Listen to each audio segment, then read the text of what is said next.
Kasus pembunuhan ibu dan anak di Subang kembali menguak fakta yang mengejutkan. Diam-diam dua tersangka kasus Subang menyimpan barang dan perhiasan milik kedua korban Tuti Suhartini dan Amalia Mustika Ratu.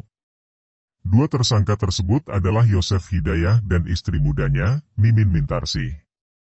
Hal ini diungkap oleh pengacara Yoris, Leni Anggraeni, Selasa, 31 Oktober 2023. Kepada Leni, Yoris mengaku setelah 3 bulan pembunuhan ibu dan adiknya, Yosef dan Mimin sempat mendatanginya. Ternyata kedatangan ayah dan ibu tiri Yoris tersebut ternyata untuk menyerahkan perhiasan Amalia. Leni mengatakan dirinya kaget karena perhiasan Amalia tersebut bisa saja termasuk barang bukti. Diungkap Yoris perhiasan Amalia tersebut berupa emas gelang, kalung dan cincin. Yosef dan Mimin mengaku perhiasan korban tersebut didapat dari adik Yosef, yaitu Mulyana. Yoris mengaku sempat bertanya kepada Mulyana di mana dia mendapatkan perhiasan Amalia tersebut. Namun, Yoris mengungkapkan Mulyana adik Yosef tersebut tak menjawabnya.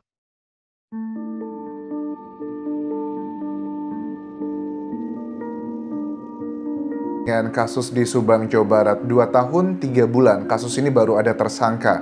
Tentunya ada beberapa hal yang harus dikritisi ataupun juga kejanggalan yang harus kita bahas agar menjadi knowledge bagi kita semua.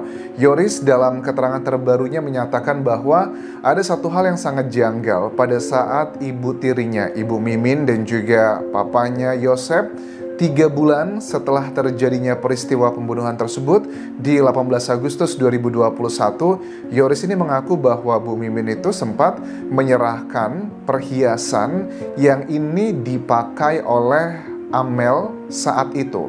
Maksudnya gimana? Ya, perhiasan ini adalah perhiasan yang menempel untuk di Amel, sehari-hari dia memakai itu.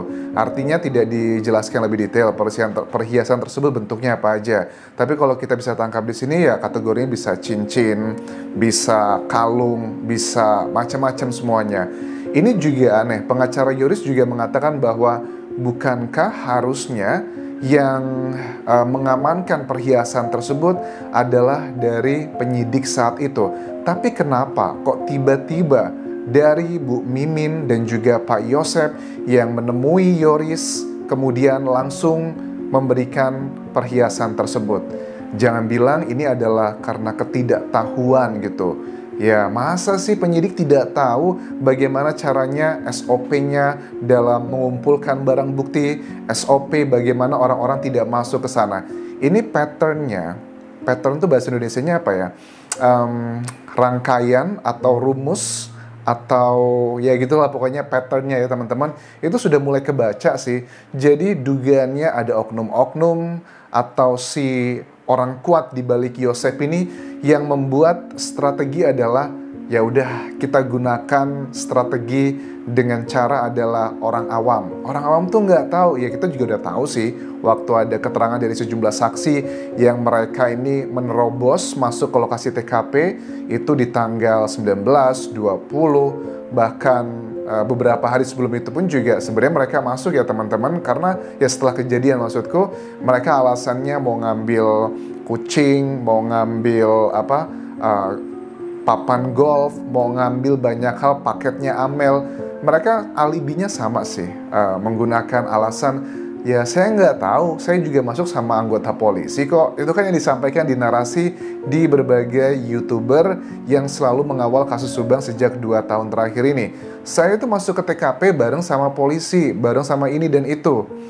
Di sisi hati kecil kita merasakan bahwa oh yaudahlah kalau sama polisi udah aman. Tapi kok ternyata ya mau kamu sama polisi, mau kamu sama siapapun harusnya tidak boleh masuk situ. Kalaupun masuk juga harus benar-benar steril. Orang yang ngambil sampel aja untuk ya berbagai macam hal di lokasi TKP, mereka pakai sarung tangan, mereka nutupin kepalanya dengan plastik agar rambutnya tidak kemana-mana. Tapi kok ini mereka begitu lenggang kakung. Patternnya sudah sangat jelas banget. Ini adalah sengaja dibuat kabur agar menyulitkan. Ya, dunia hukum di Indonesia tuh simple sih sebenarnya. Kalau kamu tidak bisa diyakinkan, kita bingungkan. Itu yang aku analisa dari rangkaian 2 tahun terakhir ini. Jadi mungkin ada banyak bukti ilmiah, misalnya kayak sekarang jejak DNA atau puntung rokok dan macam-macam lainnya atau noda merah di bajunya Yosef, itu adalah temuan sudah sejak lama. Tetapi aku melihat bahwa Polda Jawa Barat itu awalnya Polres ya, dipindahkan ke Polda, ditangani langsung. Penyidik ini rasanya ragu gitu. Apa jangan-jangan ada DNA-nya dia karena lokasinya nggak steril, dia masuk bolak-balik. Itu kan pattern sudah kelihatan banget teman-teman.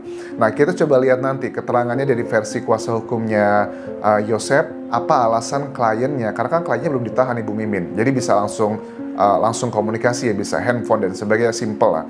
Bu, itu ada keterangan tuh dari Yoris bilang bahwa 3 bulan setelah pembunuhan ibu nganterin perhiasan yang dipakai Amel. Itu ceritanya seperti apa? Kita coba lihat nanti apa yang akan diklarifikasi di sini. Apakah ada oknum-oknum juga? Makanya kan ada sebagian orang yang berpikir kenapa kok 3 tersangka ini, Mimin, Arigi dan juga Abi, tidak dilakukan penahanan.